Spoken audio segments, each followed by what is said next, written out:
Dans le vieux Caire en Égypte, Ahmed Othman brode une épaisse étoffe noire de versets coraniques avec des fils d'or. Ce métier, le quinquagénaire l'a hérité de ses arrière-grands-parents. Il y a 100 ans, en effet, les créations de la famille Othman étaient envoyées vers la Mecque pour y recouvrir la Kaaba, l'édifice cubique vers lequel se tournent les musulmans du monde entier pour prier. Mon grand-père avait l'habitude de coudre le costume brodé du roi. En même temps, il cousait des écussons militaires pour l'armée égyptienne et la plupart des armées des pays arabes.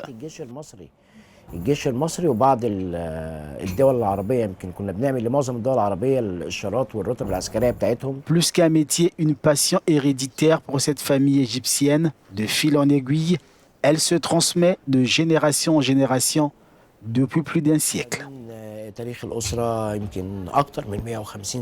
La famille est dans ce métier depuis plus de 150 ans. Nous essayons de poursuivre notre histoire dans ce métier.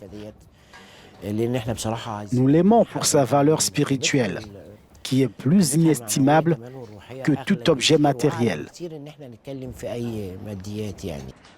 Dans le pays, les Kissois résistent au temps. Ahmed Othman reçoit encore des demandes relatives. Et personne demande encore une réplique de la Kissois originale, mais seulement si elles ont la place pour cela. Les autres parties brodées de la Kissois sont à la disposition de tous, chacune mesurant 70 à 50 cm, la ceinture entre 200 et 70 ou 80 cm, mais la taille de la partie originale qui recouvre l'entrée de la Kaaba est de 6 à 3 mètres. Certaines personnes ont l'espace nécessaire et peuvent l'acheter. La flambée des prix des matières premières, la baisse drastique du tourisme, un pouvoir d'achat des Égyptiens en chute libre font vivre aux artisans égyptiens une période de vache maigre.